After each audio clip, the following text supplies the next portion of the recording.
ipapakalat ko sa buong baryo kung ano talaga ang ugali mo. Tignan natin kung maniniwala pa sila sa kabaitan mo.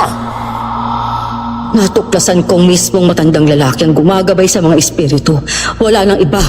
Sana ipinatay ko na lang siya ng tuluyan. Humanda ka. Narurusahan kita sa ginawa mo.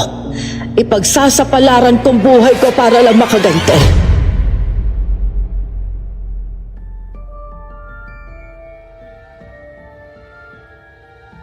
6 na taon lang ako nang masunog ang bahay namin at mamatay ang aking mga magulang.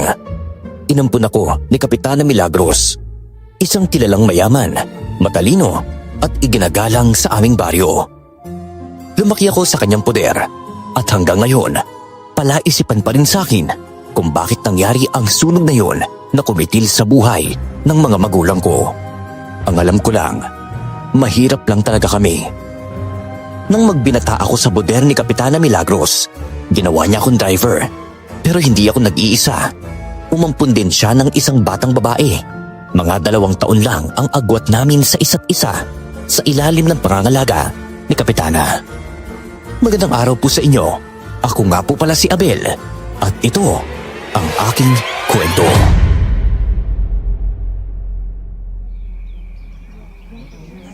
Sige na mga kababayan, huwag na kayong mahihiya. Kumuha lang kayo ng pagkain. Ipinaluto ko talaga ito kina Abel at Luna para sa inyo. Grabe, sarap ng pagkain, Kapitana. Ay, naku, ang bait nyo talaga. Buti na lang kayo ang naupo sa pwesto. Abay, kung iba yan baka kinurakot na lang lahat ng pondo sa baryo. Naku, Mang Nestor, galing sa bayan itong pambili ko ng pagkain. Para talaga to sa inyo. Hindi para sa akin. Masaya na ako basta't nakikita kong busog kayong lahat. Kapitana, pwede po bang magbalot ako ng kaunti? Parang marami pa naman pong matitira Oo naman, Aling Teresita. Kumuha lang kayo ng gusto ninyo. Walang problema yan. Kapitana, sana po payagan niyo ako ligawan si Luna. Matagal ko na po kasi siyang gusto Stoy, naku salito ha. Tigilan mo nga si Luna. Aba hindi yan katulad ng ibang babae na kaya mong paikutin no. Abel, hayaan mo niyan siya. Tsaka Joselito, pasensya na talaga, wala akong balak mag-asawa, no? O ayan, narinig mo naman si Luna, Joselito. Respetuhin mo na lang ang desisyon ng anak ko, ha? Opo, Kapitana. Matagal nang umaaligid si Joselito kay Luna. Pero hindi siya gusto ng dalaga. Napatingin ako kay Kapitana Milagros. Nakangiti siya habang pinagmamasdan ang mga tao. Pero alam ko sa likod ng ngiting yun, naroroon ang pandidiri.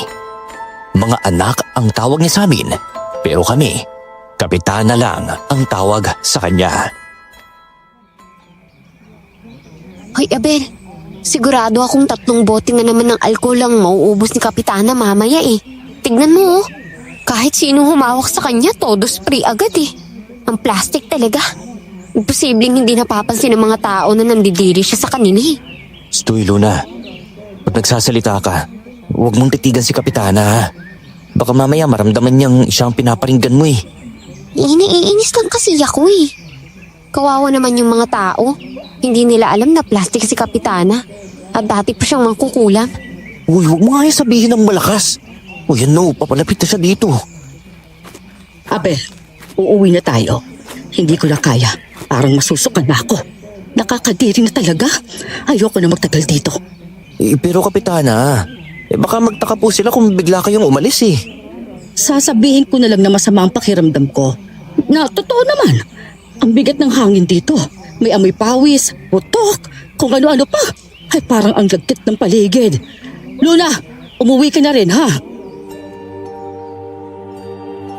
Yun ang tunay niyang ugali. Sa panlabas, mukha siyang mabait. Pero sa loob, ubod siya ng sama. Mapang-alipusta, mayabang, at higit sa lahat, madamot. Nagpaalam siya sa mga tao para umuwi at gaya ng inaasahan ko, nagtaka talaga ang lahat.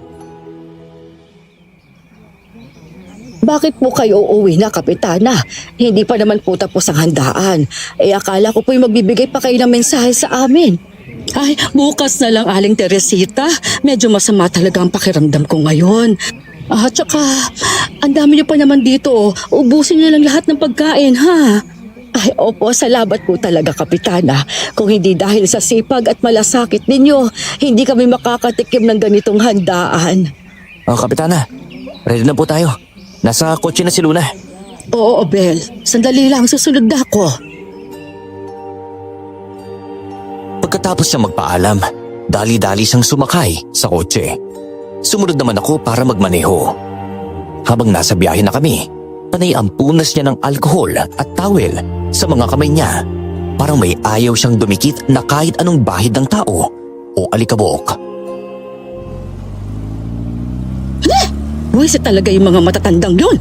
Pwede naman makipag-usap ng malayo bakit kailangan pa lumapit at nako, humawak-hawak pa sa akin. Akala mo naman kung gaano kalinis. Kasi po, Kapitana, akala po nila talaga close kayo. Pero bakit po kasi nagpapanggap kayong mabait kung hindi nyo naman po talaga sila gusto? Luna, sa totoo lang, kung hindi lang ako tatakbo bilang kapitana ulit sa susunod na taon, baka matagal na ako lumayo sa kanila, ano? Ganyan talaga mga botante. Pakitaan mo lang ng kaunting kabaitan, panalo ka na sa mga mata nila. Abay, mukhang malakas po yung kalaban ninyo sa susunod na eleksyon. Si Kuya Antonio po. Ay, hanggat patuloy ako nagpapakita ng kabutihan, ako pa rin ang pipiliin nila. At ikaw naman, ha, Luna? Nakita kitang nakikipagkwentuhan doon sa mga matatanda kanina. Huwag kang basta maniniwala sa mga sinasabi nila, lalo na kung tungkol sa akin, ha? Hindi naman po ako naniniwala sa kanila Mas kilala ko po kayo, Kapitana. Dito po ako lumaki. Alam ko pong nagbago na kayo sa mga dati niyong gawain. Ay, ang bait mo talaga, Luna. Napakaswerte ko't inampun kita. Ako po ang swerte, Kapitana. Kahit hindi niyo po ako kaano-ano, inalagaan niyo pa rin po ako na parang tunay na anak. Parang anak ko na rin kayong dalawa, ikaw at si Abel. Sa inyo umiikot ang buhay ko, tandaan nyo yan. Ha, Abel?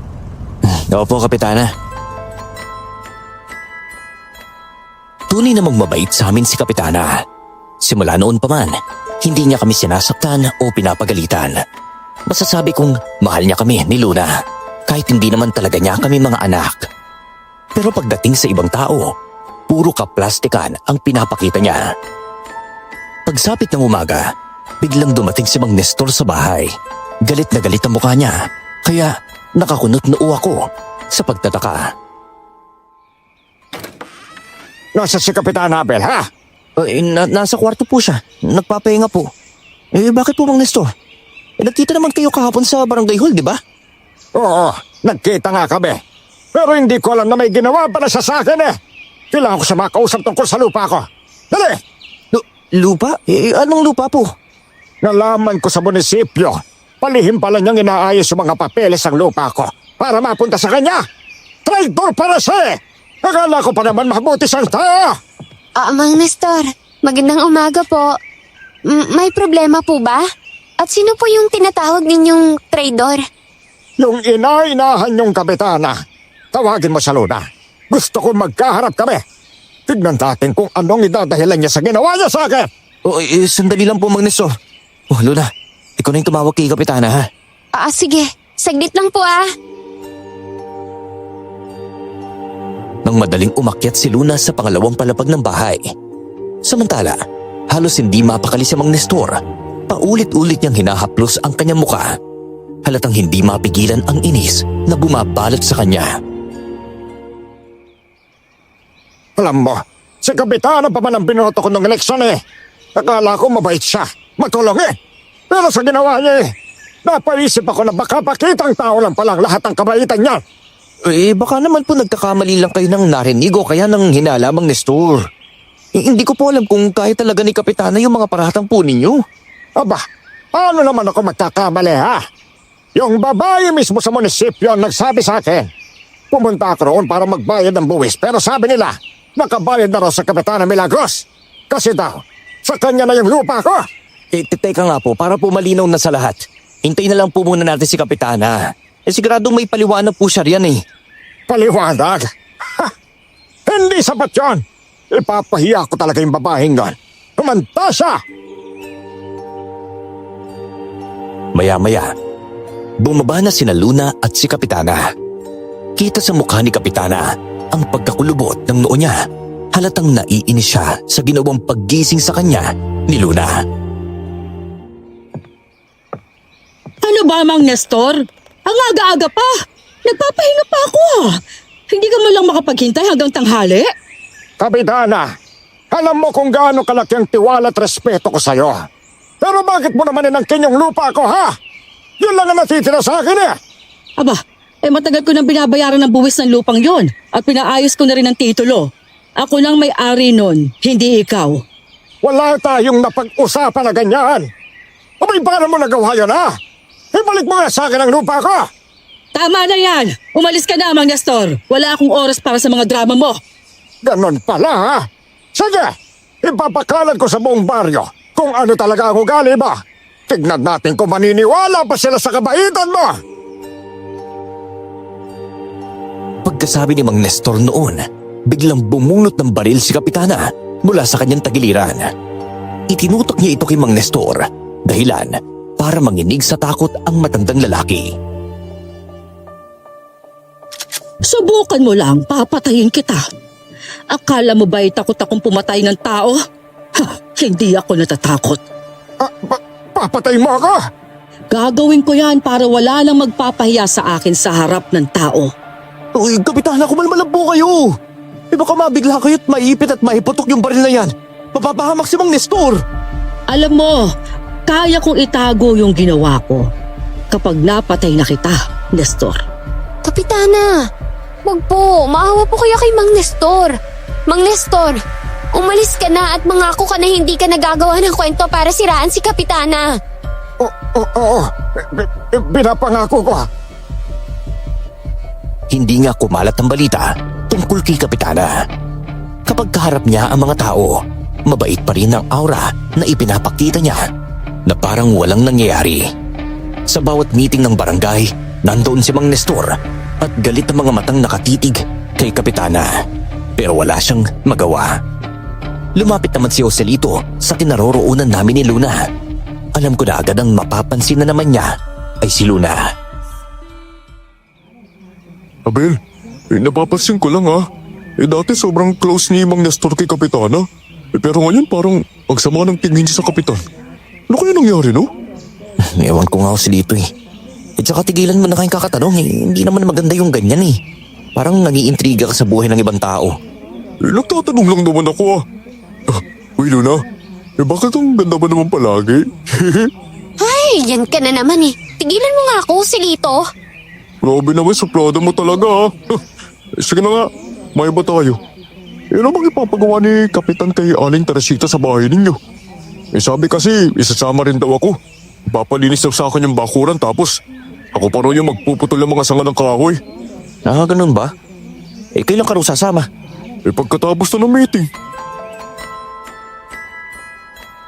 Pagkatapos ng meeting, agad kaming umuwi sa bahay kasama sina Aling Teresita at Joselito. Napansin ko ang itim na bag na mahigpit na hawak ng matandang babae. Parang ayaw niyang pakawalan. Pagdating namin sa bahay, inutusan ni Kapitana si Aling Teresita na maglinis sa kwarto niya. Si Joselito naman, pinaputol ng mga kahoy sa likod. Sinamahan ni Luna si Aling Teresita sa loob, habang ako naman ay tumulong kay Joselito sa labas. Mabait talaga si Kapitana, no? Isipin mo, hindi niya kayo tunay na anak pero hindi niya naman kayo inaalila. Samantalang yung nanay ko nga, ginawa na akong katulong sa bahay tapos ang ingay pa ng bibig niya. Swerte mo nga may nanay ka pa eh. Kami ni Luna, wala na talaga. Huh? Ganun ba? Pero grabe, ang ganda ng buhay niya dito, ah. Sarap siguro magpampon kay Kapitana, no? Ay, wag mo nang pangarapin yan. May mga tao kasing doble kare. Kala mo mabait pero sa totoo lang, di naman pala. Teka, sinasabi mo bang si Kapitana doble kara? Hindi ah. Wala naman ako sinasabi. Maya-maya, narinig namin ang malakas na sigaw ni Kapitana mula sa loob ng bahay. Agad kaming tumakbo ni Joselito papasok. Akala namin may masamang nangyari. Pagdating namin doon, nadatnan namin si Aling Teresita. Nakaupo sa kama, umiiyak habang dinuduro siya ni Kapitana sa muka. Hayop kang matanda ka! Pinagkatiwalaan kita, akala ko mabuti kang tao! Pare-pareho pala kayong lahat, mga halangang sikmura! Tinangka mo pa akong nakawan! Akala mo siguro walang kamera dito sa kwarto ko! Hindi ko po talaga kinuha yan! Hindi ko nga alam kung paano napunta yan dyan! Huwag ka na magsinungaling, hayop ka! Kapitana, kumalma lang po kayo. Ano po ba talaga yung nangyari? Ninakawan ako ng babae ito! Paalisin niyo sa harapan ko ngayon din! Hindi totoo yan! Maniwala kayo sa akin, hindi po ako magnanakaw. Luna, sabihin mo nga sa kanila ang totoo. Wala po akong alam tungkol dyan. Pasensya na po, Aling Teresita. Bakit yun naman po ginawa yun, Aling Teresita? Yung bait-bait pa naman ni Kapitana sa atin eh. Nakaramdam ako ng awa kay Aling Teresita noong mga oras na yun. Alam ko nagsasabi siya ng totoo at puro gawa-gawa lang ni Kapitana ang lahat. Ganoon naman talaga ang ugali niya. Pero dahil ayaw kong mabisto ang naisip ko, pinili kong manahimik. Lumapit ako kay Aling Teresita at marahang niyaya siyang lumabas ng kwarto. Ihatid ko na po kayo palabas. Mag-ingat ka sa pananalita mo sa akin, Kapitana. Humanda ka. Parurusahan kita sa ginawa mo. Ipagsasapalaran kong buhay ko para lang makaganti. Hindi ako magnanakaw. Ako bang tinatakot mo? Kayang-kaya kitang labanan kahit matanda ka pa. Lalo ka pa, Luna. Magkasama kami kanina doon at alam mo na hindi ako nagnakaw. Kayong dalawa, isinusumpa ko. Kahit buhay pa kayo, ipakakain ko sa uod ang mga katawan ninyo. Aling Teresita, tama na po. Halika na, humalis na po tayo.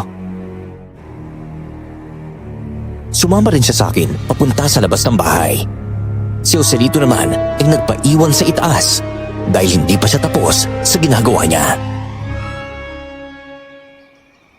Aling Teresita, bakit po kayo nagalit kay Luna? Hindi naman talaga siya makapagsalita ng diretso. Natatakot siya kay Kapitana eh. Pasensya na po kayo talaga ha. Hindi ko po talaga ninakaw yung kwintas niya. Alam ko naman po yun. Hindi totoo yung paratang sa inyo. Pero huwag po kayong mag-alala ha. Kakausapin ko po si Kapitana mamaya para linawin kung bakit niya ginawa yun. Tsaka pagsasabihin ko rin po si Luna. Palibhasa, mayaman, kaya mayabang. May kahahantungan din niyang ganyang ugali. Maniwala ka sa akin. Parurusahan siya ng Diyos. Hindi pa siguro ngayon, pero darating din ang araw na yan. Sige po. Umuwi na lang po kayo at magpahinga ha. Pasensya na po talaga kayo sa nangyari. Asikasuin ko po talaga to. Pagbalik ko, nadatnan kong nag-uusap sina Luna at Kapitana Milagros. Doon na rin inamin sa akin ni Kapitana na hindi totoo ang paratang niya kay Aling Teresita. Ginawa lang daw niya yun dahil sa galit na hindi niya napigilan. Kasalanan niya rin naman yan. Akala niyo hindi ko narinig yung usapan nila ni Mang Nestor sa barangay? Kapitana, bakit naman yun ang napagpasyahan po ninyo? Kawawa naman po yan si Aling Teresita. Napahiya pa siya kay Joselito. Susuhulan ko si Joselito para ikalat yun sa buong baryo. Tingnan natin kung hindi siya magpatiwakal sa hiya. Po? Kapitana, huwag na po. Kawawa naman po si Aling Teresita eh. Okay na po yung naabot niya na. Pero sobra na po kung ipapakalat pa po ninyo sa buong baryo eh. Luna, Abel, alam niyo namang mahal niyo ako. Tinitingnan ko kayo na parang mga anak ko. Hindi tama lamang himasok kayo sa desisyon ko. Karma ang babalik sa akin, kaya wag na kayong makialam. Nagkatinginan kami ni Luna. Saka kami tahimik na lumabas ng kwarto ni Kapitana Milagros. Pagkalabas namin, agad ko siyang tinanong tungkol sa totoong nangyari kanina sa loob ng kwarto. Nakita ko talaga si Kapitana, parang baliw na eh. Nilagay niya ang kwintas sa loob ng bag ni Aling Teresita. Tapos, ipinaghahanap niya sa mismong lagayan. Tapos nagkunwaring hindi niya nakita at nagmamasid sa bag. Kawawa talaga si Aling Teresita. Wala na siyang alam sa ginawa ni Kapitana eh. Kaya nga eh, simula noon walang pagbabago si Kapitana. Mapanakit pa rin siya sa kanyang kapwa ng palihim. Alam mo, duda talaga ako kung tumigil na yan sa pangkukulam eh. Sana nga tumigil ni. Ang nakakainis. Babayaran pa niya si Joselito para iikot at ipaalam sa buong baryo ang nangyari. Iikutan na naman ng chismis at uhusgahan nila si Aling Teresita. Nagalit nga si Aling Teresita pero kinausap ko na lang. Bahala na siya. Ayaw naman niya ng pinagsasabihan eh. Pagsapit ng umaga, habang bibigyan ko sana ng pagkain ng mga baboy at manok ni Kapitana, nagulat ako nang makita kong patay na silang lahat. Dali-dali ko siyang tinawag para ipakita ang mga alaga niyang nakahandusay sa lupa. Walang buhay. Parang bigla na lang binawi ng hangin. Sino ba naman ang may kagagawa nito? Walang sugat ang mga baboy at manok, sigurado ako. Pinakain ang lason yan. Kaya nga nagtataka rin po ako eh. Kahapon maayos pa sila tapos bigla na lang pong namatay. May sumabotahe talaga sa mga manok ko.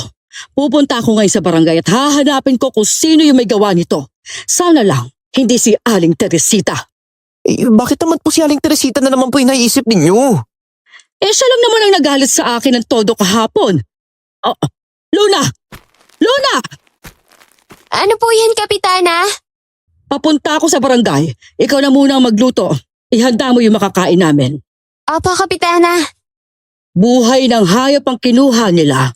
Buhay din ang ipapalit ko. Abel, nagmamadali ako. Ihatid mo ako ngayon din papuntang barangay. Opo. Ulo na. Pakisarado nga ako ng gate pag nakaalis na kami ha. Tumango si Luna sa amin at sumunod sa likuran. Pero biglang huminto si Kapitana. Napatakip siya ng kanyang mga tenga habang mabilis na nagmamasid ang mga mata niya sa paligid. Para bang may naririnig siyang hindi namin marinig. Kapitana, ayos lang po ba kayo? Bakit parang may hinahanap kayo sa paligid? Wala ba kayong naririnig, ha? Hindi niyo ba naririnig yung boses? Boses po. Anong boses yun, Kapitana? Nakarinig ako ng dasal. Dasal na matagal ko nang kinalimutan. Sandali, lumalakas siya. Para bang mababasag ang tainga ko sa lakas. Wala naman po kaming naririnig, Kapitana eh. Oo nga po wala kaming naririnig eh. Imbis na umalis kami, biglang napaupo si Kapitana sa sofa. Masinigpitan pa niya ang pagkakatakip sa kanyang mga tenga. Habang namumula at naluluha ang mga mata, halata ang takot at pagkataranta niya. Habang paikot-ikot ang tingin sa buong paligid ng bahay. Parang may nakikita siyang hindi namin nakikita. Kapitana, ang mabuti pa po, magpahinga po muna kayo. Baka po sobrang pagod lang yan. Kaya po kayo nagkakaganyan. Hindi ako pwede magkamali. May nagpadala ng dasal para gantihan ako. Ha? Naku, Diyos ko. Hindi ko na po maunawaan ang nangyayari sa inyo eh. Luna, kumuha ka ng tubig ha. At papainumin natin si Kapitana. Oh, saglit lang po. Yung dasal na yun, matagal ko nang kinalimutan. Hindi ko alam kung bakit mababalik ito ngayon. Ano ba yan? Hindi ko talaga maintindihan kung ano dasal ang sinasabi ninyo eh. Pero wala po talaga akong naririnig.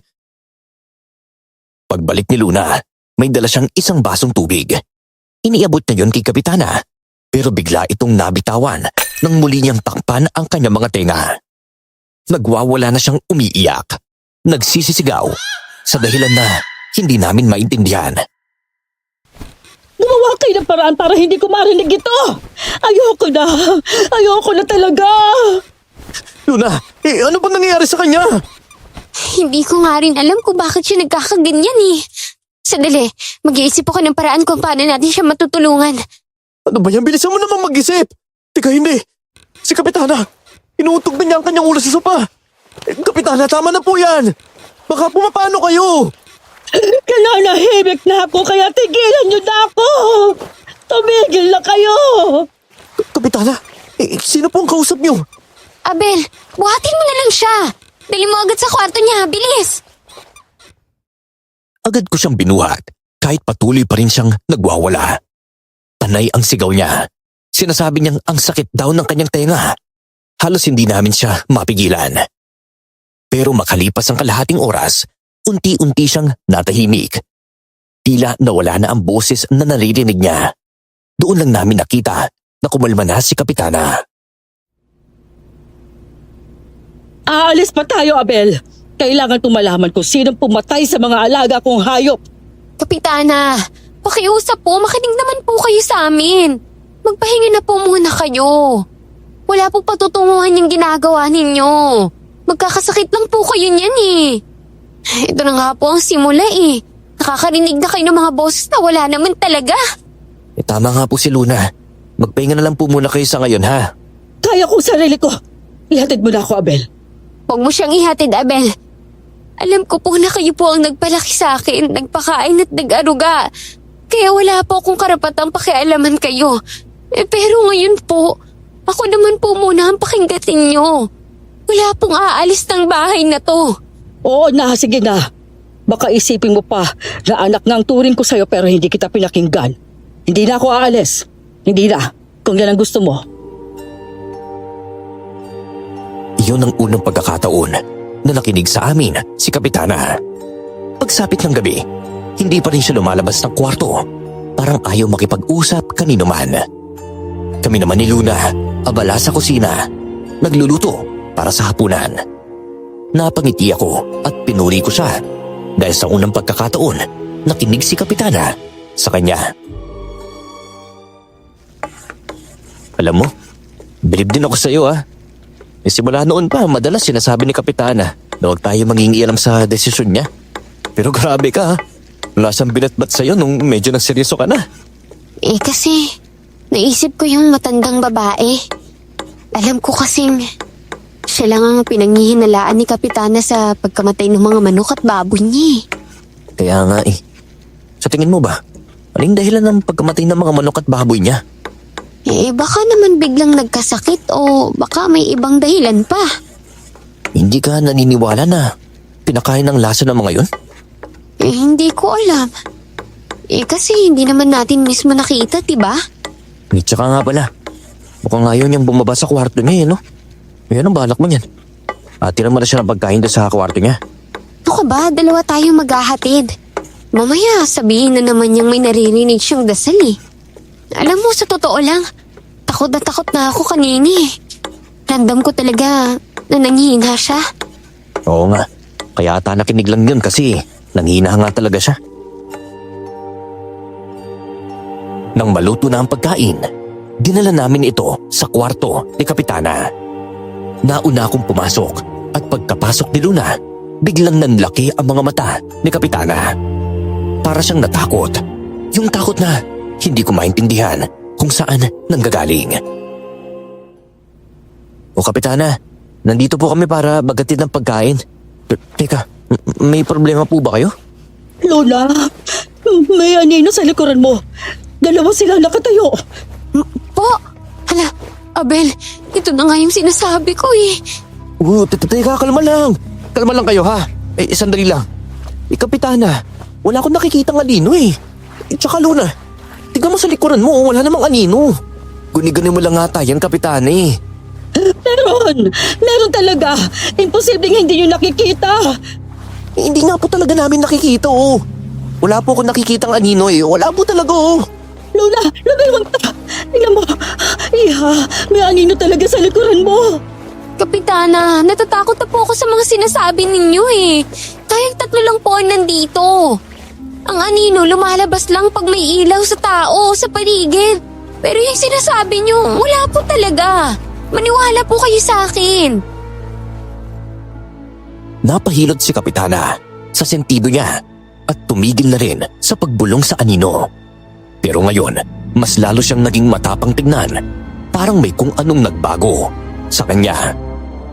Isang tapang na may halong lamig at lihim. Alam ko na kung bakit ako nakakakita ng mga ganon. Pero ang tanong, sino kaya ang kumulam sa akin? Kulang po? Paano niyo po nalaman na kinulam po kayo? Hindi naman lingid sa inyo na dati ako mangkukulam. Hayaan ninyo at pasensya na kung natatakot kayo. Pero ngayon, Para mahina ng loob ko. Mabigat ang pakiramdam ko at yung mga buto ko ayaw na gumalaw.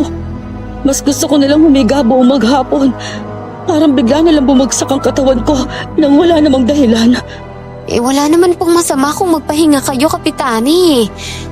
Baka pagod lang po talaga kayo. Tsaka baka mas lalong lumala pa ang pakiramdam ninyo kapag lumabas kayo At nakikita niyo pa yung mga taong kinaiinisan niyo. Tama po si Luna, Kapitana. Sige na po, kumain na po muna kayo. Ilang araw nang nagmumukmok si Kapitana sa bahay. Hanggang sa dumating ang balitang nagtitipon na ang mga tao sa baryo para magreklamo. Isa-isa raw namamatay ang mga alaga nilang hayop, kagaya ng nangyari kay Kapitana. Kami na lang ni Luna ang humarap sa kanila sa barangay hall. Hindi namin sinabi kay Kapitana kasi alam namin kapag nalaman niya, pipilitin niyang pumunta roon kahit hindi pa siya ayos. Naku po, pasensya na po talaga kayo at hindi kayo maharap ni Kapitana dito ngayon. Masama ang kanyang pakiramdam. Ilang araw na rin siyang nagmumukmok sa kanyang silid Ano ba kasi nangyari kay Kapitana? Paano malulutas yung problema namin kung ayaw niya magpakita? Hindi po dahil sa ayaw niyang magpakita. Hindi nilang po talaga namin sinabi sa kanya na may mga reklamo kayo. Mag-aalala lang po siya at baka lalo pa pong lumala ang kalagayan niya. Ayan na nga bang sinasabi ko. Sinisingil na si Kapitana sa lahat ng kasamaang ginawa niya sa kapwa niya. Tumigil ka nga, Aling Teresita. Nakakala mo naman kung sino ka mabuting tao Magnanakaw ka rin naman. Huwag mo akong tawagin magnanakaw. Wala kang ebidensya. Pareho lang kayo ni Kapitana, mapanghusga at puro gawa-gawang kwento. Tama na po yan, lahat kayo. Kung ano man ang problema, gagawa po kami ni Abel ng paraan para matulungan po kayo. Masaya ako at sa wakas, nakaganti na rin ako kay Kapitana. May ilan na naguguluhan sa mga sinasabi ni Aling Teresita. Pero ako, naiintindihan ko ang lahat. Alam kong may laman ang bawat salita niya. Pagkatapos naming makipag-usap sa mga tao, tahimik kaming bumalik ni Luna sa bahay. Alam mo, Luna, malakas ang kutob ko na may kinalaman si Aling Teresita sa nangyari kay Kapitana Hindi kaya siya yung kumulam? Palagay mo. Ay, ikaw talaga, Abel. Masyado kang mapangusgi. Hindi gagawin yun ni Aling Teresita, no? Hindi porket may nasabi siyang hindi maganda tungkol kay Kapitana. Siya na agad ang dapat sisihin. Basta ako, malakas talaga yung kutob ko na may kinalaman si Aling Teresita May maraming nalungkot nang nalaman nilang may sakit si Kapitana. Siya lang yung hindi. Paano naman hindi siya malulungkot? Nagkasiraan na nga silang dalawa Tama ka. At nasisiguro ko na baka yun ang ganti niya para kay Kapitana. Akala namin, sa ilang araw na nagpapahinga si Kapitana, magiging maayos na siya. Pero habang tumatagal, mas lalo lang lumalala ang kalagayan niya. Madalas siyang magsalita ng mga salitang hindi namin maintindihan. Mga salitang parang galing sa kung saan. Sa tuwing maririnig namin ni Luna, lalong nadaragdagan ang takot namin. Isang gabi, pinatawag niya kaming dalawa. Halata sa kanya ang panghihina. Pero ang katawan niya mukhang malusog pa rin. Hindi siya pumapayat kahit halos wala siyang kinakain. Luna, Abel, hindi ko na alam kung anong gagawin ko. Pakiramdam ko may bumabalik na mga kaluluwa para parusahan ako. Kaluluwa? Oo, hindi lang basta kaluluwa, kundi mga espiritu ng mga babaylan. Kapitana, ang alam ko po, mabubuti po ang mga babaylan Bakit naman po nila kayo parurusahan? Maliban lang po kung may nagawa po kayong masama sa kanila noon. Hindi na mahalaga kung ano yung nagawa ko. Matagal na yon. Akala ko nga'y tapos na. Akala ko'y patatahimikin na nila ako. Dahil ilang taon din silang hindi nagparamdam. Sa totoo lang po baka kaya mo sila nararamdaman dahil palagi mo silang iniisip. Hindi lang iniisip. Nakikita ko rin ang mga anino nila. Ramdam ko, mga babaylan sila. Luna, baka naman may maitulong ka sa akin. Gumawa ka ng paraan para gumaling ako. Ayoko nang gamitin yung itim na kapangyarihan na mayroon ako. Nagbago na po ba talaga kayo, Kapitana? Oo, Luna. Matagal na. Hindi na ako nangungulam ng tao. Niyakap siya ni Luna at marahang hinaplos ang likod ni Kapitana. Pilit siyang pinapakalma. Pero kahit gusto na naming humingi ng tulong sa manggagamot, hindi namin magawa. Ayaw ni Kapitana na may ibang makaalam kung ano talaga siya noon. At doon, lalo naming naramdaman ang bigat na mga lihim niyang pilit niyang tinatago. Kapitana, kung talaga pong nagbago na po kayo, hindi naman po kayo sasaktan ng manggagamot eh. Tutulungan po nila kayo para gumaling. Maghahanap ako ng manggagamot para maging maayos po ang kalagayan ninyo. Ayaw ko pong nakikita kayong ganyan eh. Ang ayaw ko sa lahat, Luna, yung manggagamot. Kung ayaw po ninyo sa manggagamot wala po kaming magagawa ni Luna upang matulungan po kayo. Oo nga po. Ano po bang magagawa namin ni Abel? Wala naman po kaming alam sa mga ganyang kulam-kulam na yan eh. Sige na, kayo na munang bahala sa baryo. Kung may kailangan ng mga tao, sabihin ninyo agad sa akin para magawan ko ng paraan. Hindi po pwedeng manalo si Antonio sa akin sa susunod na taon. Sinubukan kong bilhan si Kapitana ng gamot at mga bitamina para kahit papano ay bumalik ang lakas niya. Sa butika, nakasalubong ko si Kuya Antonio. Bumibili din siya ng gamot para sa asawa niyang may sakit. Sandali kaming nagkamustahan. Pero halata sa kanya ang pagod at pag-aalala. Gaya rin ng nararamdaman ko noon para kay Kapitana. O Abel, nabalitaan ko pala na may karamdaman daw si Kapitana ngayon. Kamusta na pala siya? Medyo maayos na naman ba? Oh, Kuya Antonio, bakit parang ngayon na kita nakita? Hindi pa nga po siya gumagaling. Ewan, kung napana siya. Parang naghihina siya na di may paliwanag na dahilan. Kawawa nga po May mabuting tao si Kapitana. Kaya sana, kawaan siya ng Diyos at gagaling siya kaagad. Yung asawa ko kasi, malala na yung kalagayan. Dinala ko siya sa mga doktor pero wala silang nakitang sakit. Yung sabi naman ng albularyo, kulam daw. Isang kulam na hindi kayang gamutin kahit sinong albularyo. May kalakip na sumparaw kasi ang kulam Ang nakakalungkot pa dito, hindi naman namin alam kung sinong nagpakulam sa asawa ko. Isang uri ng kulam na kung tawagin tagabalang. Tagabalang? Anong uri naman ng kulam yun? Ayon doon sa albularyo, gawa daw yan ng isang malakas na mambabarang. Yung kulam na tagabalang daw, wala kang makikitang sakit sa panlabas, kundi sa loob lang. Nagpapahina ng tao, hanggang sa tutubuan ito ng sakit at tuluyan ng mamatay. Teka, hindi kaya yan din yung kulam na nangyari kay Kapitana? Kasi wala din po siyang sakit pero bigla na lang nanghihina Yun nga yung nakakatakot na kulam kasi malakas daw yung mambabarang na gumagawa noon. Kaya hindi na raw gagaling ang isang tao kapag natamaan ng ganoong kulam. Nakaramdam ako ng kaba, kaya dali-dali akong umuwi para ipaalam kay Kapitana ang lahat. Pero imbis na mag-alala, nagalit pa siya sa akin dahil daw nakipag-usap ako kay Antonio. Hindi ko maintindihan kung bakit ganoon ang reaksyon niya, pero kita sa mga mata niya ang galit na parang may mas malalim pang dahilan. Alam mo namang galit ako kay Antonio pero nakipag-usap ka pa rin sa kanya. Karma lang ng asawa niya yung nangyari. Alam mo kung bakit?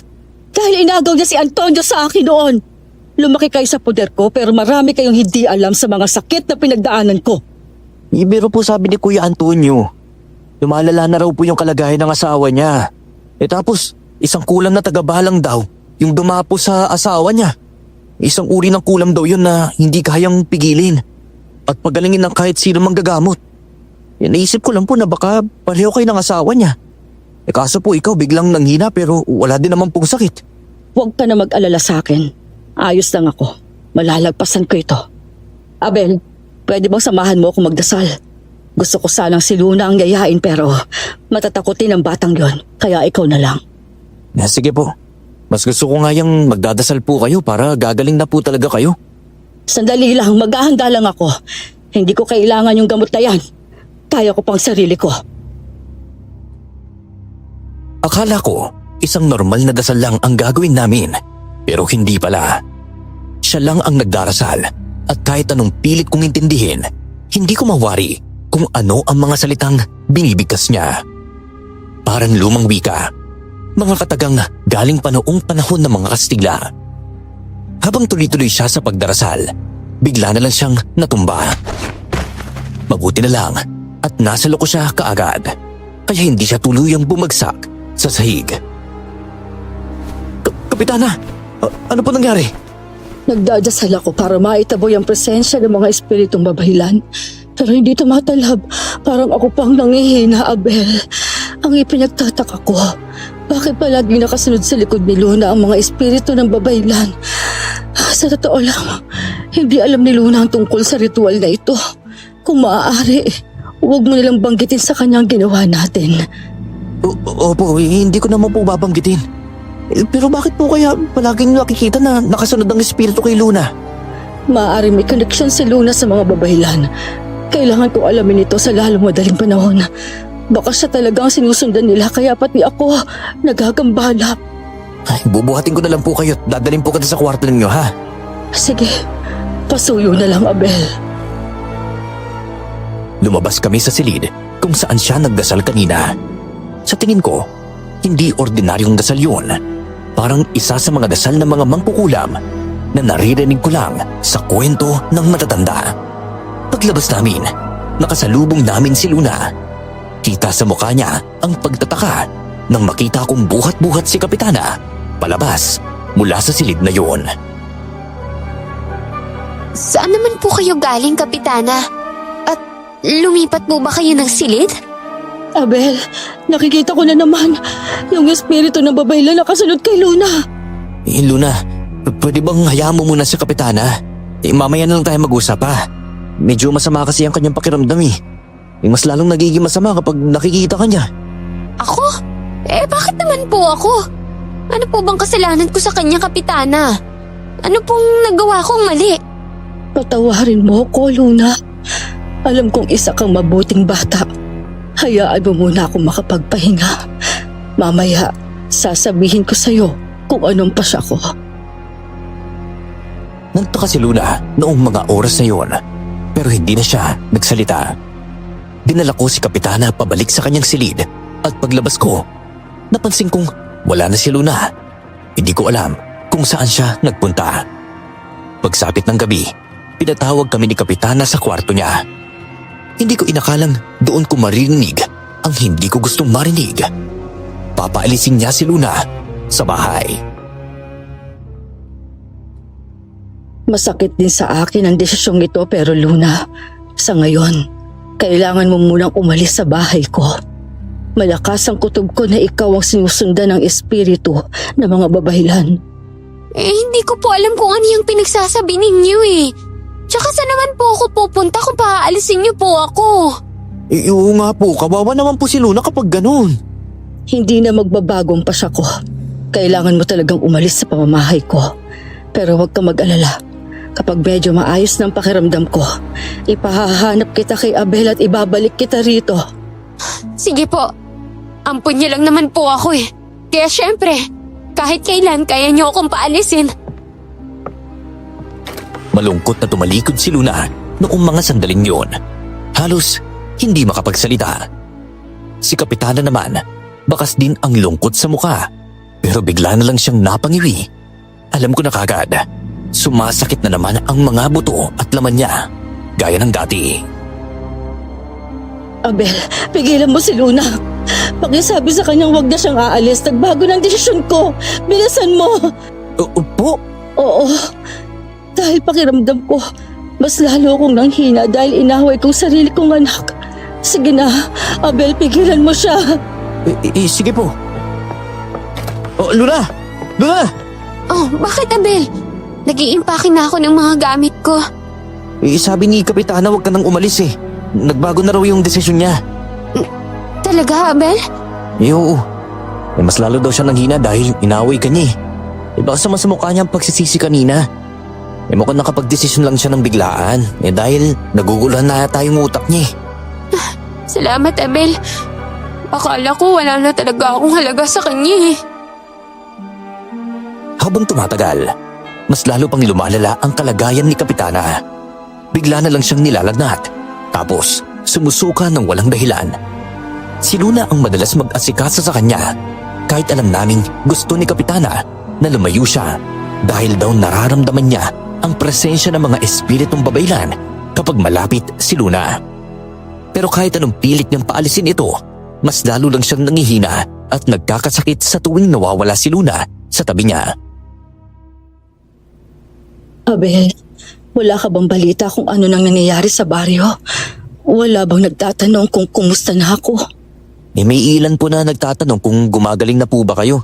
Sinasabi ko na lang po sa kanila na nagiging maayos na po yung pakiramdam po ninyo. Mabuti. Alam mo, si Luna, isa siya sa nakakatulong sa akin kaya't medyo gumagaan ang pakiramdam ko. Pero malakas ang kutob kong ginagamit siya ng mga espiritong babaylan para pahinain ako.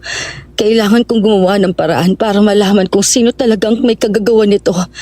Magsasagawa ulit ako ng ritual para mapalaya sa mga kaluluwang nagpaparamdam sa akin.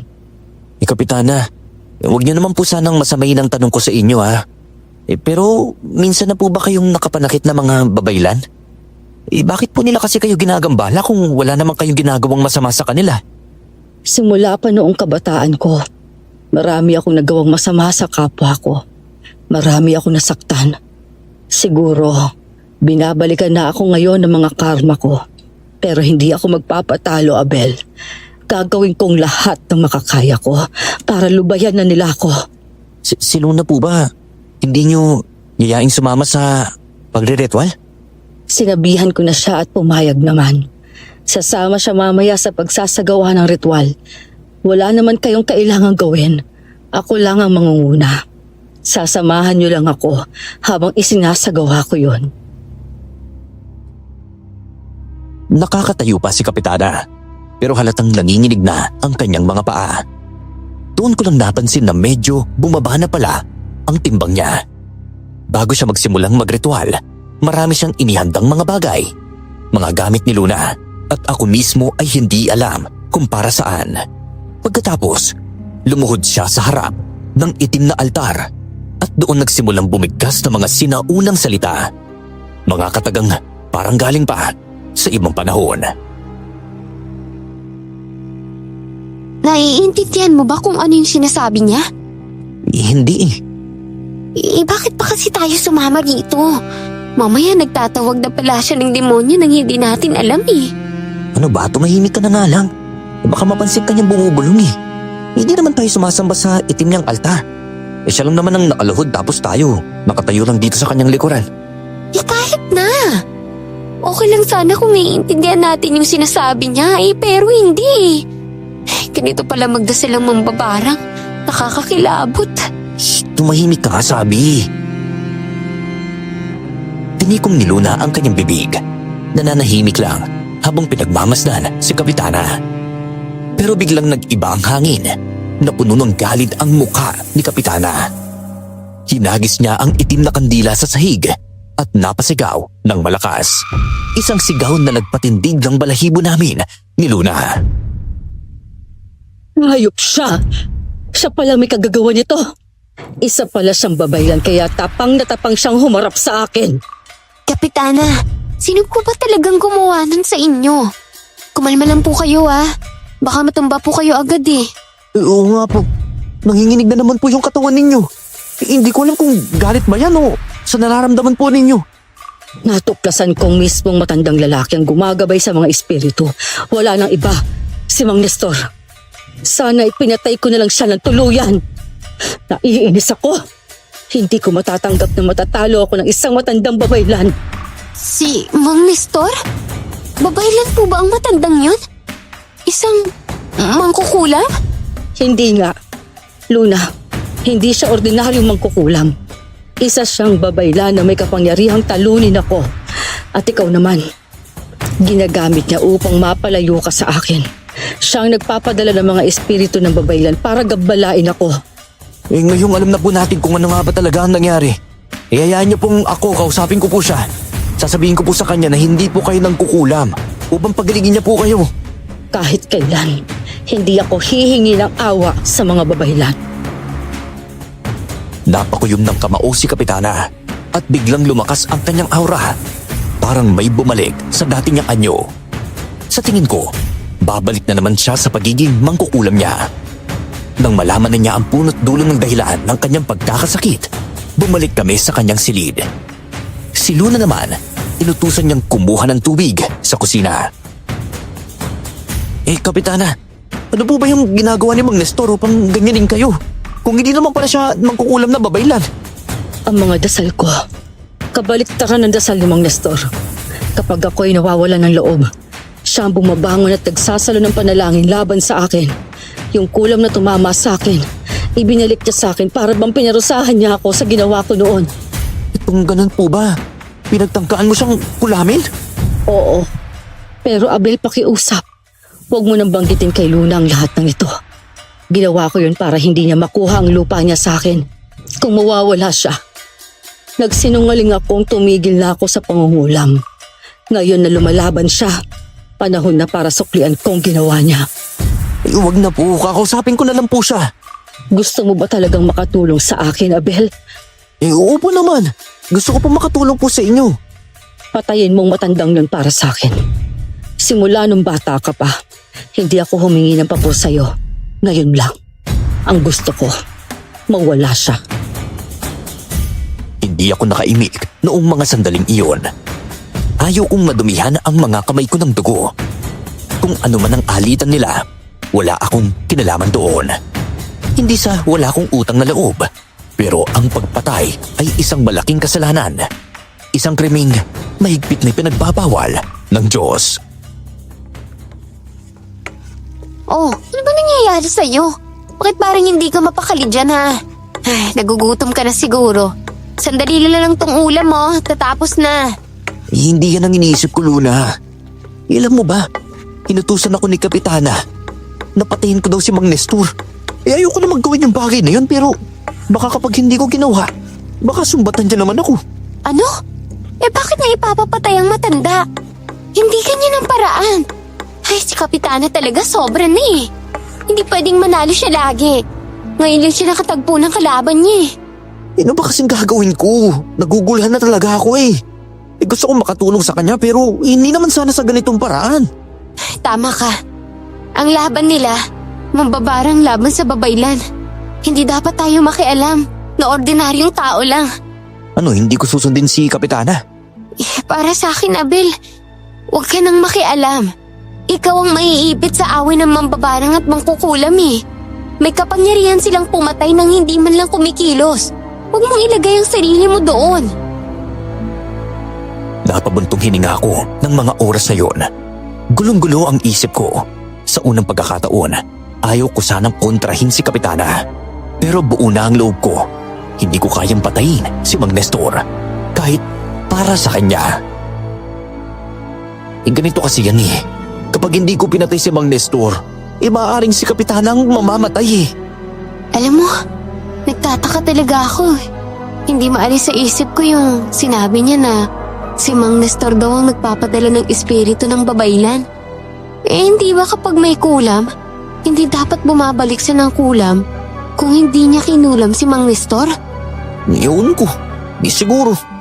Sabihin mo na sa akin, Abel. Parang may tinatago ka eh. Promise hindi ko sasabihin kay Kapitana. Ano talagang nangyari ha? Ganito ha. Basta pangako mo sa akin na huwag mong sasabihin sa kanya ha. Si Mang Nestor ay kinulam niya at sinasangga raw ni Mang Nestor ang kanyang ritual kaya yun, bumalik sa kanya. Nang malaman iyon ni Luna, napaupo na lang siya sa sofa.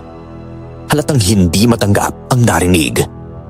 Alam ko kung bakit kahit hindi namin tunay na magulang si Kapitana, mahalaga pa rin siya sa amin. Noon pa man, palagi nang sinasabi ni Luna kay Kapitana na itigil na ang pagiging mangkukulam. At naniniwala kaming tumigil na nga siya. Pero mula noon, mas lalo lang lumala ang mga kababalaghan sa bahay. Madalas kong nakikitang kusa na lang bumubukas sa mga bintana kahit walang tao o kahit hindi naman mahangin. Isang umaga, nagpa siya akong nakipagkita kay Mang Nestor para kausapin siya tungkol sa ginawa niya kay Kapitana. Umaasa akong may maitama pa bago tuluyang lumala ang lahat. Mang Nestor, Alam ko po na may ginawang masama si Kapitana po sa inyo pero masyado na po siyang nangihina po kasi ngayon eh. Alam niya po na may kinalaman kayo sa nangyari sa kanya at sana itigil niyo na po to. Teka, hindi ko naman alam kung anong sinasabi mo, Abel ah. Oo, tunay na masama ang ugali ni Kapitana pero wala naman akong dahilan upang ipagigantihan siya. Huwag na po kayong magmahang-maangan. Alam na po namin ang lahat eh. Isa din po siya bangkukulam. Dati. At alam niyang binalik mo sa kanya ang ginawa niya sa'yo. Ginawa niya sa akin? Aba, hindi ko alam kung anong pinagsasabi mo. Wala nga akong alam eh. Mang Nestor naman. Hindi po magandang pumati ng kapwa. May matanda na po kayo. Kaya hindi po ba dapat gumawa kayo ng kabutihan upang sa langit po kayo paroroon? Abay, gumagawa ako ng kabutihan sa kapwa ko, Abel. Pero wala akong ginawa kay Kapitana. Kung kaya siya nagtitiis ngayon. Masyado ba na akong inaabala? Marami pa akong gagawin sa bukid. Ayaw niyang aminin ng lahat. Pero ramdam kong hindi siya galit sa akin. Sapat na siguro ang mga sinabi ko para tumigil na siya kay Kapitana. Kung siya nga talaga ang may kagagawan ng lahat. Pagka-uwi ko sa bahay, pagpasok ko pa lang, narinig ko na kaagad ang isang boses na malakas. Parang sigaw ng isang babae. Kasabay nun, kumampas sa katawan ko ang malamig na hangin. Matalim at mabigat. Kinilabutan ako kasi ngayong pagkakataon, pati ako, nakakarinig na rin. Mabilis akong tumakbo paakyat sa kwarto. Pero bago pa ako makarating, nakasalubong ko si Luna. Oh, Abel, bakit parang nagmamadali ka? Sino bang humahabol sa'yo ha? Wala. Pero may naririnig lang ako mga tinig eh. Parang boses ang babaeng sumisigaw. Grabe, ngayon lang ako kinilabutan ng gusto, Luna. Boses ng babae? Pareho lang pala tayo ng naririnig. Pero ako, hindi naman ako natatakot eh. Baka may multo lang talaga sa bahay na to na nagpaparamdam kasi nagkakasakit na si Kapitana eh. Abel, wag kang matakot ah. Hindi naman siguro mananakit yung mga boses na yan eh. Pero hindi naman yan normal eh. Naisip ko lang na baka kaya tayo nagkakaganto dahil sumasama tayo sa bawat pagre-ritual ni Kapitana. Hindi naman siguro. Relax ka lang ha. Hindi ka naman sasaktan ng mga tinig eh. Maniwala ka sa akin. Tara, puntahan na lang natin si Kapitana sa silid niya. Kanina ko pa kasi naririnig na parang sumisigaw siya eh. Sa unang pagkakataon, nakita ko si Luna na parang walang takot. Kilala ko siyang matatakutin. Pero sa sandaling yon, iba siyang matatag, kalmado at handang harapin kung ano man yun. Nagulat naman ako nang makita si Kapitana. Tila nalapnos ang balat niya. Parang sinunog ng apoy. Nang umalis ako kanina, wala pa yun. Kaya lalo akong kinilabutan. Kapitana, hindi naman ganito ang balat ko kanina nang umalis ako ah. Ano po nangyari sa inyo? Hindi ko rin alam. Basta pagising ko, para ako nasusunog. Ang dilat ko, ganito na ang balat ko. Abel, kumuha ka ng ointment sa kwarto. Meron doon, bilis, dalihan mo. Huwag niyo nang pag-aksihan ng panahon. Hindi ako gagaling kahit anong gamot ninyo. Kulam ito. Magbabakasakali lang naman tayo, Kapitana. Sinabi ng hindi na. Ayos lang ako. Kahit ganito na ako, lalaban pa rin ako sa nagbalik ng kulam na to sa akin. Pero Kapitana, mukhang hindi nyo na siya matatalo eh. Tignan niyo po tong balat niyo oh. Parang sinadya niya po kayong sunugin eh. Para tong parusa sa mga sinunog niyong tao noon eh. Ano? Paano mo nalaman yan, ha? Kapitana, ano kayang gagawin natin dyan sa paso mo? Sumagot ka, Luna. Paano mo nalaman na may mga sinunog akong tao? Naisip ko lang po ah. Baka kaya kayo nagkakaganyan kasi bumabalik na sa inyo ang lahat ng ginawa ninyo noon. Na baka may sinunog po kayong mga babaylan. Umalis ka sa harapan ko, Luna. Masyado ka ng matabil. Hindi ka man lang nag-isip bago mo ako pagsalitaan ng ganyan. Umalis ka! Alis! Galit na galit si Kapitana sa kanya dahil sa mga sinabi ni Luna. Pero sa tingin ko, may punto talaga si Luna. Kaya ganoon na lang ang naging reaksyon ni Kapitana. Hindi ko na hinayaang lumayo pa si Luna. Kaya kaagad ko siyang sinundan palabas ng bahay. ikaw naman kasi. Bakit yun pa yung sinasabi mo sa kanya? Ano bang masama sa sinabi ko? Seryoso naman kasi yung sinabi mo. Yung ba parang masasaktan siya? Oo, tama ako kaya siya nagalit. Mahalaga siya sa akin, Abel. Pero sa tingin ko, karma talaga yung nangyayari sa kapitana eh. Parang sarili niyang ginawa ang bumabalik sa kanya eh. Siya mismo ang makakapatay sa sarili niya. Yun yung nakikita ko. Tama ka naman dun pero kaunting ingat lang ha. Kahit ganyan ang sitwasyon niya, kaya pa rin niyang magkulam. Di kulamin niya ako kung gusto niya. Plastic at mapagmata kasi siya noon. Kaya ngayon napaparusahan na. Minsan, kahit mabait ang isang tao, pwedeng gumawa siya ng masama kapag may taong ganyan sa harap niya. O siya, babalikan ko lang siya dun sa loob ha. Sasabihin ko na hindi mo sinasadya mga sinabi mo. Sabihin mo sinadya ko. Napailing na lang ako at pinili kong manahimik. Pagbalik ko kay Kapitana, nadatnan ko siyang may hawak na itim na kandila. Nakapikit at nagdarasal. Ilang sandali lang, natapos din siya. Pero agad ding umihip ang malakas na hangin sa kwarto. Kasabay noon, narinig ko ulit ang tinig ng isang babae. Tila nasasaktan, umiiyak at humihingi ng tulong. Kapitana, may boses po ba kayong naririnig? Oo, boses ng babae, sumisigaw. Ako nga rin po eh. Naririnig ko rin yung boses niya. Nga po pala, pagpasensya niyo na lang po si Luna sa sinabi niya sa'yo ha. Kaya lang naman niya nasabi yung mga bagay na yun dahil sa sobrang pag-aalala niya po sa inyo. Huwag na muna natin pag-usapan si Luna. May pag-uutos ako sa'yo. Bantayan mo siya. Pakiramdam ko, may ginagawa siyang hindi maganda. Ho?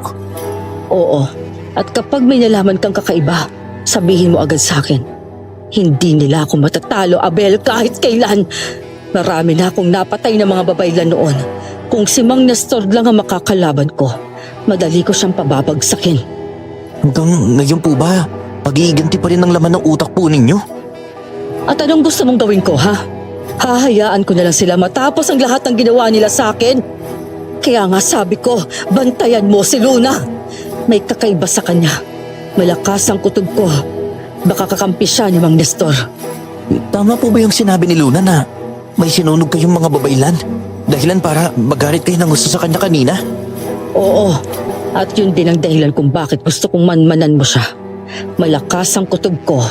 May alam si Luna na hindi dapat niyang malaman. Nang gabing yun, nahuli ko si Luna na palihim na paalis ng bahay. Tahimik ko siyang sinundan hanggang sa makarating siya sa may pampang. Doon, nakita ko siyang lumuhod at nagsimulang magdasal. Mga salitang malalim, mabigat at pamilyar. Tungkol sa kulam. Bigla siyang napalingon sa direksyon ko at sa gulat ko, mabilis akong umatras. Pilit na itinatago ang sarili ko sa dilim. Alam ko kanina ka pa nakasunod sa akin.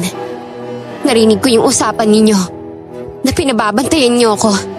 Abel, pakinggan mo muna ako. Hayaan mo ako magpaliwanag. Kung ganun, tama nga si Kapitana. May kinalaman ka nga sa nangyayari sa kanya. Luna, bakit mo naman ito ginagawa? Kagaya ka rin ba niya ha? Isa ka rin mangkukulam. Hindi ako mangkukulam, Abel. Kaya nga sinasabi ko, pakinggan mo muna ako. Ipapaunawa ko sa iyo ang lahat. Nakita kitang nag-uusal ng dasal dyan kagaya ni Kapitana. Anong pinagkaiba mo sa kanya? Parehas lang ata kayo ng pinagmulan eh. Iba ang pinagmulan ko, Abel. Bigyan mo lang ako ng pagkakataon. Pakinggan mo ako ng buong puso. Hindi ko na siya pinakinggan. Nanaig sa akin ang takot at galit dahil sa pagtataksil niya sa akin. Tumakbo ako pabalik sa bahay ni Kapitana pero mabilis niya akong sinundan. Patuloy na tinatawag ang pangalan ko. Sa gitna ng pagtakbo, hindi ko inaasahang makasalubong si Joselito. Maghanap daw siya ng gagamba. Kaya pilit kong kinalba ang sarili ko para hindi mahalata na tinatakasan ko si Luna. Ilang saglit lang, naabutan na rin ako ng dalaga. Oh, ba't kayo nandito sa gubat ng ganitong oras? May ginagawa yata kayong dalawa. Wala lang Joselito no. Nagmamadali lang kung makabalik sa bahay ni Kapitana dahil wala siyang kasama dun eh. Oh, bakit naman kayo hingal ng hingal pareho ni Luna? Gagapulan ba kayo? May pinagtalunan lang kami ni Abel. Abel, pakinggan mo muna ako. Kaya pala ayaw mong liligawan ko si Luna, ha? Dahil gusto mong ikaw lang? Iba ka rin pala, ha? Ano ba? Wala akong panahon makipag-usap sa'yo, Salito. Alis na ako. Sinundan pa rin ako ni Luna.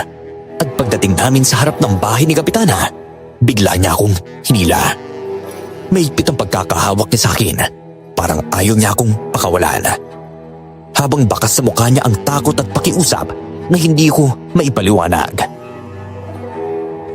Hindi ako masama, Abel. Nagkataon lang na nakita mo ako sa ganong sitwasyon, pero wala akong ginagawang masama. Maniwala ka sa akin. Eh kung ganun, anong ginagawa mo sa gilid ng pampang habang nagdarasal ka? Ginagawa ko yon para makaganti. Hindi mo alam kung anong pinagdadaanan ko, Abel. Huwag mo akong ilaglag, pakiusap. Magiganti kanino? Kay Kapitana, ako ang anak ng mga babae lang sinunog niya noon. At alam mo ba kung bakit niya sinunog ang mga magulang ko? Dahil lahat ng mga kinulam niya, ginamot ng nanay ko. 6 na taon lang ako noon. Pero hanggang ngayon, ramdam ko pa rin yung gabing yun. Isa yung masamang bangungot na hindi ko makakalimutan, Abel. Kaya pala sinabi mo na parusa sa kanya ang balat niyang sinunog. Dahil alam mo nga na may sinunog siya. Oo, alam na alam ko. Sinadya mo bang magpaampun sa kanya? Para lang makalapit? Oo, nang gabi sinunog ang bahay namin. Nakatakas ako. Pagkatapos nakita ko siya, kumagala ako sa baryong to. Hanggang narinig kong naghahanap siya ng batang aampunin. Noon ko naisip ang pagkakataon. Pagpaampun ako, para balang araw, makapaghiganti ako sa taong pumatay sa mga magulang ko. Ikaw ba may kagagawan ng nangyari kay Kapitana? Ako nga! Oo, ako! Pero wala akong ginagawang masama, Abel. Sa kanya tayo lumaki. Kaya alam mo kung gaano siya kasama. Madamot, makasarili, sakim. Tayo lang ang hindi niya pinapahirapan. Pero yung iba, hindi ka ba naawa sa mga taong ginulpi at inalipusta niya? Sa tingin mo ba, mapapatawad ka ng Diyos sa ginawa mo? Oo. Dahil una sa lahat, wala akong direktang ginawa sa kanya. Sinangga ko lang ang kulam niya kay Mang Nestor. Pero ang masaklap, bumalik lahat sa kanya. At habang pinaghahandaan ko ang pagiging babaylan, naisip kong mas mabuting kilalanin ko muna siya. At kapag dumating ang tamang oras, siya mismo ang papatay sa sarili niya. Naguluhan ako kung paano nangyari ang lahat. Lalo na nang malaman kong si Mang Nestor pala ang nakita ni Kapitana na gumamit ng barang laban sa kanya. Hindi ko na mapigilan ang mga tanong sa isip ko. Kaya hiningihan ko ng paliwanag si Luna. Umaasang masasagot niya ang lahat ng hindi ko maintindihan. Si Mang Nestor ang tumutulong sa akin. Abel, tinuruan niya akong gamitin yung ritual ng mga babaylan laban sa mga kulam. Habang abala ka sa pag-aalaga kay Kapitana, palihim ko siyang pinapasok sa kwarto ko para mag-practice kami. Oy, bakit hindi nakita ni Kapitana na may kinalaman ka ha? Kasi si Mang Nestor talaga ang nagbabalik ng sumpa kay Kapitana noon pa. Ako, gumawa lang ng ritual para singilin siya sa ginawa niya sa pamilya namin. Sa angkan namin bilang mga babaylan. Trabaho namin, maniwala at itama yung mga naaapi.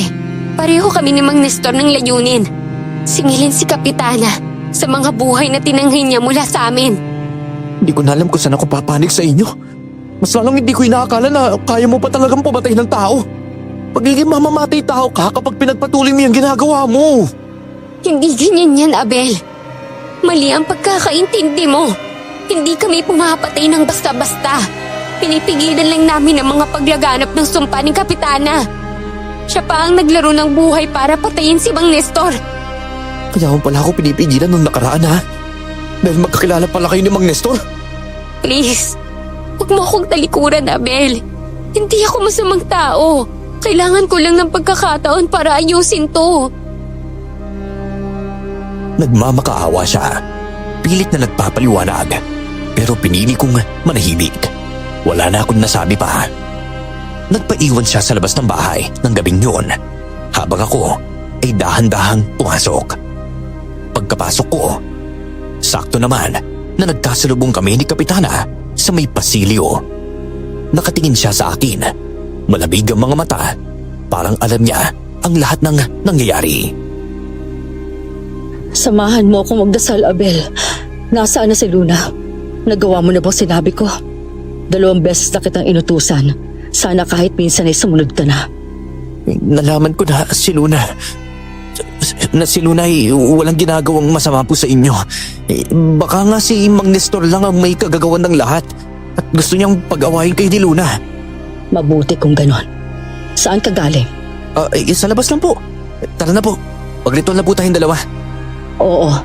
Ngayong gabi, ibubuhos ko na ang huling lakas ko. Kung sakali mang may mangyari sa akin, lahat ng meron ako'y mapupunta sa'yo at kay Luna. Ano pong ritual ba ang gagawin mo? Gusto kong palakasin pa ang kulam ko laban sa matandang lalaki na yon para mauna siyang mamatay kaysa sa akin. Sagad hanggang buto ang kasamaan ni Kapitana. Kaya hindi ko rin masisisi si Luna kung bakit gusto niyang gumanti. Hindi ko na siya pinigilan. Hinayaan ko lang siyang gawin ang gusto niya. Sa harap ng itim na altar, nakasabit ang litrato ni Mang Nestor. Nagsimulang magdasal si Kapitana, pero hindi yung dasal ng tao. Mga salitang parang binibigkas ng demonyo mismo. Habang tumatagal, unti-unting nag-iba ang aura niya. Pakiramdam ko, bigla siyang lumakas. Parang may kapangyarihang bumabalik sa kanya. Iaalay kong dugo ko para tapusin ang buhay ni Mang Nestor. Abel, ibigay mo sa akin ang punyal. Punyal? Ano naman pong gagawin niya sa punyal na to? Kailangan kong ialay ang dugo ko sa mga ninuno ko. Sa sandaling mapa sa kanila ang dugo ko, sila nang tatapos sa buhay ni Mang Nestor. At pagkatapos nun, ako naman ang mamamatay. Pero ang mahalaga, hindi ako matatalo ng isang babahilan. Pero Kapitana, bakit hindi ka nalang makipagkasundo sa kanila? Malay mo naman, may iba pang paraan para gumaling kayo. Wala na po ba kanyang interes mamuhay? Napakasarap pong mamuhay sa mundong to. Abel, bago pa ako naging ganap na mambabarang, alam ko na ang kapalit ng kapangyarihang ito. Kung may makatalo man sa akin, sabay din siyang mawawala. Pero bago nila ako mapatumba, sila muna ang mawawala. Akin ang punyal. Inabot ko sa kanya ang punyal at walang pag-aalinlangan. Ginilitan niya ang sariling palad. Pinatuloy niya ang dugo sa litrato ni Mang Nestor na nakasabit sa altar.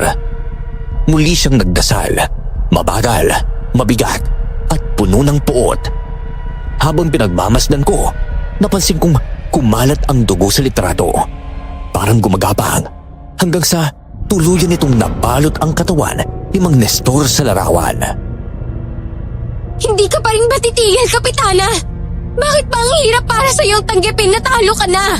Ito na ang katapusan mo! Luna, anong ginagawa mo rito? Hindi kita pinayagang pumasok sa silid na ito. Lumabas ka muna at mamaya na lang tayo mag-usap. Hindi ko hahayaan. Nagtamaan ng kulam mo si Mang Nestor. Ang taong halos walang kinalaman sa mga kasalanan mo. Oo, may parte siya. Pero hindi ganun kalaki. Ano bang sinasabi mo, Luna? Tigil niyo na nga to! Luna, umalis ka na, pakiusap! Ayokong may masaktan sa inyong dalawa eh! Wala nang puwang para itago ko pa to, Abel. Kailangan na niyang malaman ng totoo na wala siyang ibang kalaban kundi ako. Mahina ka na, Kapitana. Hindi mo man lang naramdaman na ako mismo ang dahilan kung bakit ka nagkakaganyan. Parang naging yelo ang katawan ni Kapitana sa mga sinabi ni Luna. Tila natigilan siya. Hirap tanggapin ang mga salitang narinig. Dahan-dahan siyang tumigil sa pagdarasal. At ngayon, magkaharap na silang dalawa. Tahimik ang paligid, pero ramdam ang bigat ng hangin sa pagitan nila. Parang anumang sandali, may puputok na bagyong matagal nang pinipigilan. Hayop ka! Masayop ka, Kapitana! Ano ngayon? Ano ang pakiramdam mo na ikaw mismo ang papatay sa sarili mo? Sariling kulam ang pumapatay sa'yo. Nakakalungkot, hindi ba?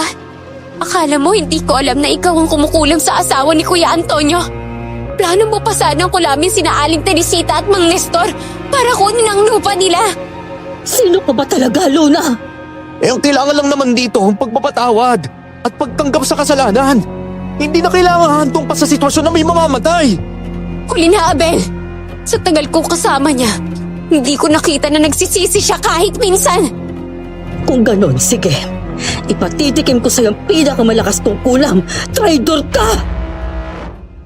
Pumikit si Kapitana at nag-usal ng dasal. Mabigat at puno ng galit. Ganoon din ang ginawa ni Luna. Parehong nakapikit. Parehong nagmumurang tila may hinahamon.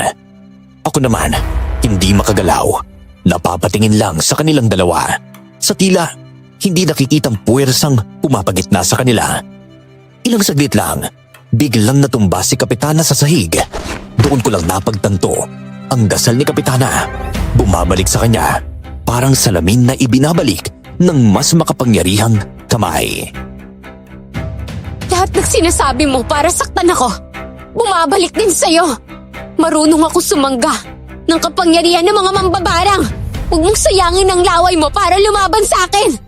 Hindi ko maintindihan. Bakit mo ako ginagawa ng ganito, Luna?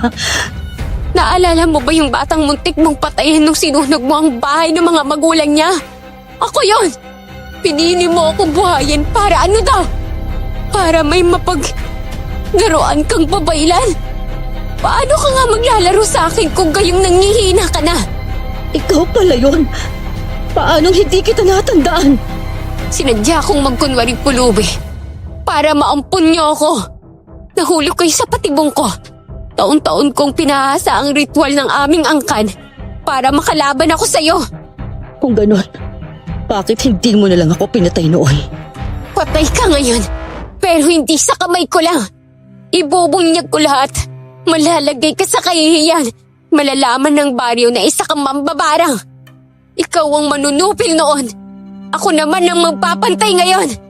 Ano ba, Luna? Tama na! Baka naman magbabago pa si Kapitana kung sakaling bigyan mo siya ng pagkakataon. Huwag kang makialam, Abel. Manood ka lang. Walang makapipigil sa amin sa laban na ito. Kami lang. Sabi ko sa'yo, hindi nila ako matatalo. Kung sakali mang matalo ko, hindi ako aalis nang hindi sila isusunod sa hukay. Paano namang hindi kita matatalo kung nanghihina ka na? Hindi pa tayo tapos! Pinilit ni Kapitana na makatayo. Nanginginig man ang katawan, kinuha pa rin niya ang punyal. Sabay niyang hinablot ang litrato ni Mang Nestor mula sa altar. Buong lakas niyang tinaas ang kamay para saksakin iyon, pero bigla siyang natigilan. Nanigas ang braso niya sa ere, hindi makagalaw, habang ang mga mata niya ay nanlalaki. Puno ng takot at pagkabigla na parang may pumipigil sa kanya mula sa kawalan. Pati ang galaw ko, kinokontrol mo pang babae ka! Kapag sinaksak mo tong litrato ni Mang Nestor, mamamatay ka. Luna, anong ginagawa mo? Yung punyal na hawak mong yan, ang papatay sa'yo, Kapitana Milagros! At kung tutuusin, kulang pa yan sa ginawa mo sa mga magulang ko at sa kapwa kong babalyan! Luna, wag! Huwag mo siyang papatayin! Tumahimik ka, Abel! Bakit ka kikibo ngayon? Hindi mo ba alam na naging ulila ka rin dahil sa kagagawa ng babaeng yan? Namatay sa sunog ang mga magulang mo at ang inutusan ni Kapitana ay ang asawa ni Aling Teresita. Gusto mong malaman ang totoo? Tanungin mo siya mismo! Palihim ka palang nag-uusisa kapag nakatalikod ako. Oo, hindi na ako bata, Kapitana. Paalam na! Bumagsak ang katawan ni Kapitana nang siya mismo ang sumaksak sa sarili niyang leeg. Tumilapon ang punyal sa sahig at bumulwak ang dugo sa kanyang dibdib. Pero hindi pa siya agad namatay. Gumapang pa siya. Mabagal, pero buo ang loob. Palapit kay Luna. Habang bawat galaw niya'y may kasamang daing ng sakit, kita sa mga mata niya ang halong puot, takot at pagsisisi. Patawarin niyo ako. Pero bilang tagapagtanggol ng mga babaylan, hindi ko kayo hahayaan na patayin pa ang kapwa ko. Luna, kahit hindi kita tunay na anak, minahal kitang parang akin. Ramdam ko naman yun. Pero hanggang dito na lang talaga. Panahon na para humingi ng katarungan ng mga babaylan laban sa'yo. Hindi sana umabot dito ang lahat kung hindi mo kinulam si Mang Nestor.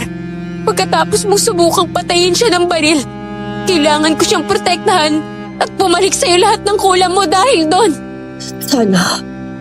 Sana hindi na lang kita minahal na parang Kapitana!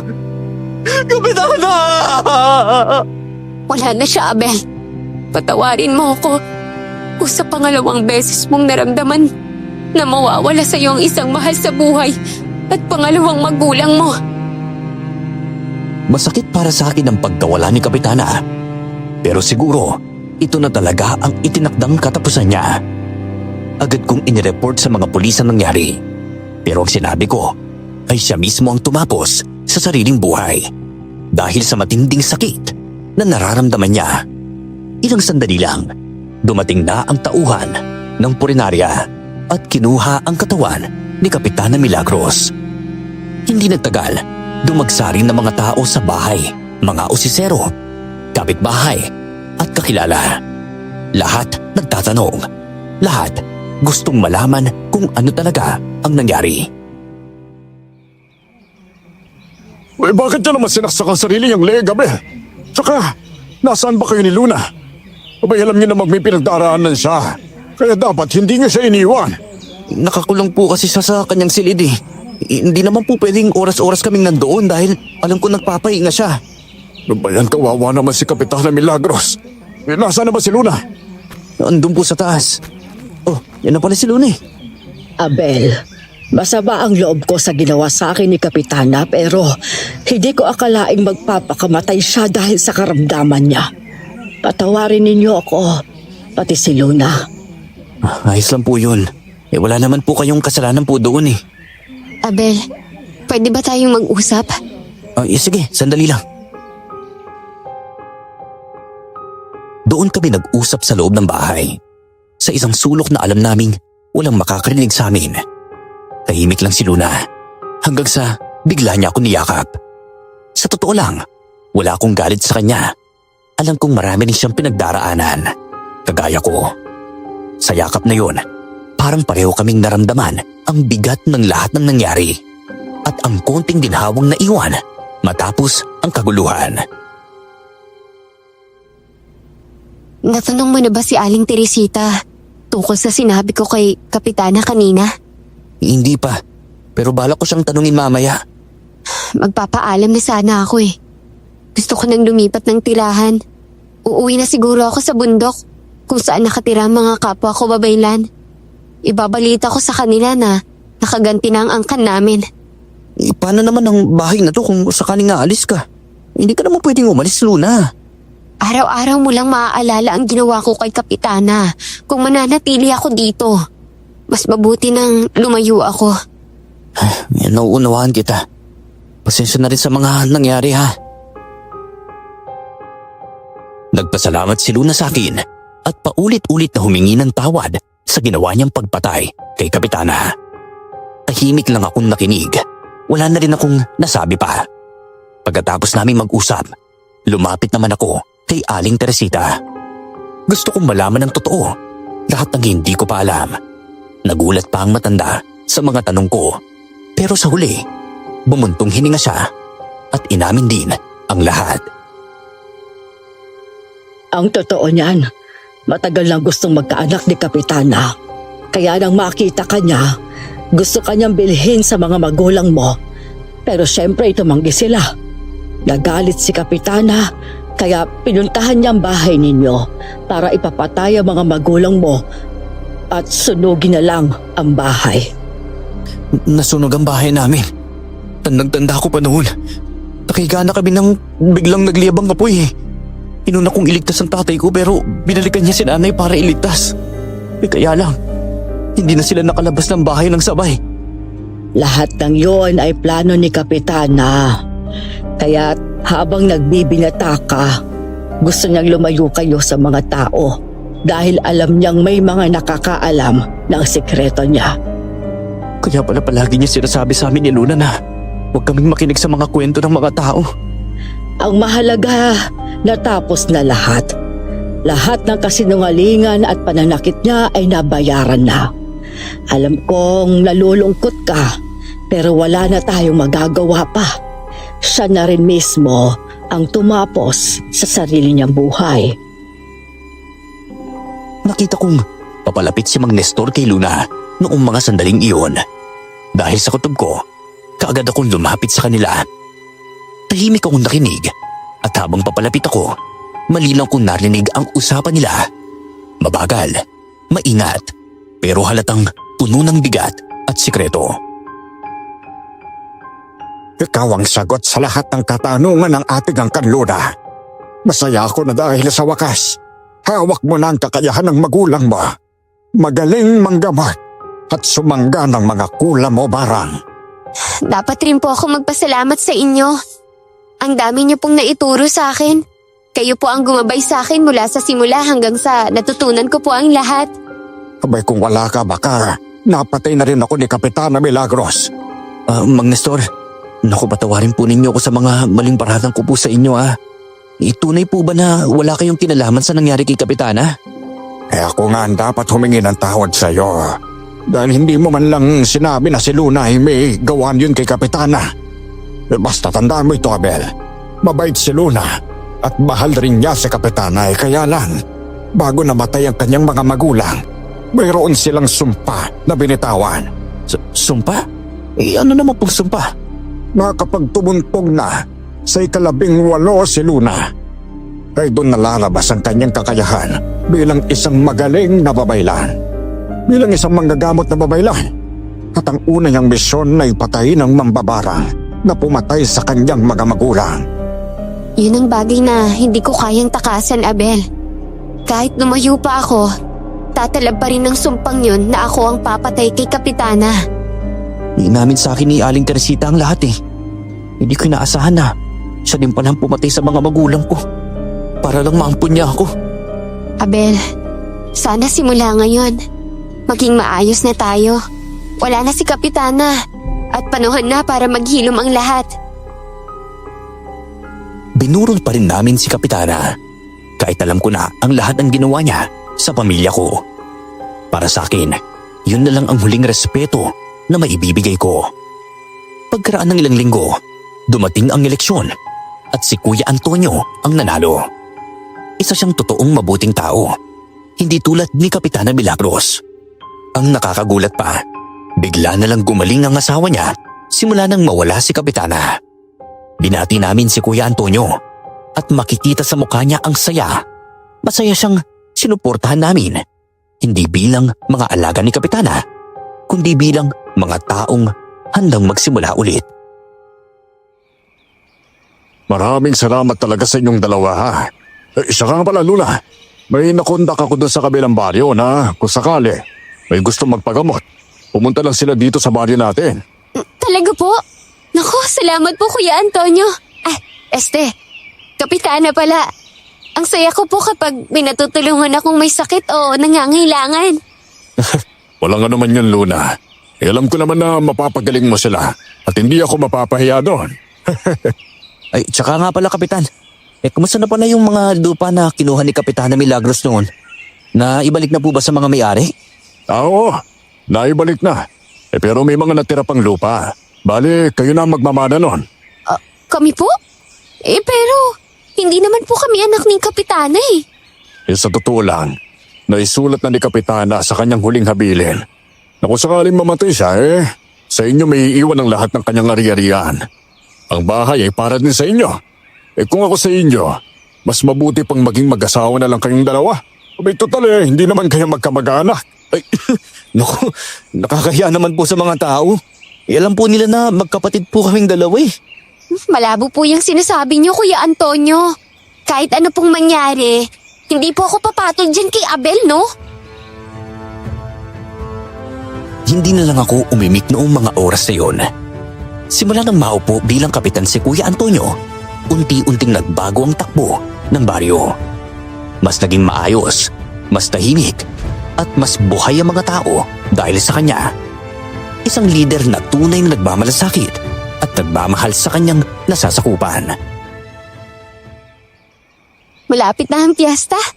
Iba talaga kapag si Kapitana ang organizer eh. Ang daming paandar.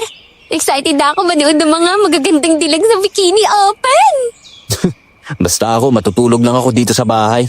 Hoy, manood ka rin no. Baka sakaling makakita ka ng babaeng mapapangasawa mo. Eh, bakit pa ako maghahanap eh? Nandito yung babaeng gusto ko mapangasawa eh. Isa lang ang bahay natin. Kaya mag-asawa tayo sa mga mata ng tao. Tigilan mo nga ako, Abel. Kaya tuloy naniniwala ang mga tao dahil sa mga sinasabi mo eh. Bahala ka nga dyan. Kung ayaw ang manood, ako na lang.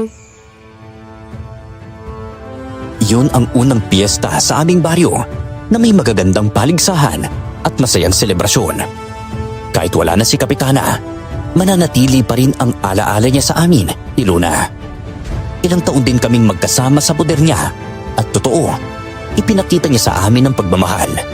Pero ang pagmamahal na iyon ay may halong kasakiman at pag-angkin. Ngayon, nagbago na ang lahat. Nahulog ang loob namin ni Luna sa isa't isa.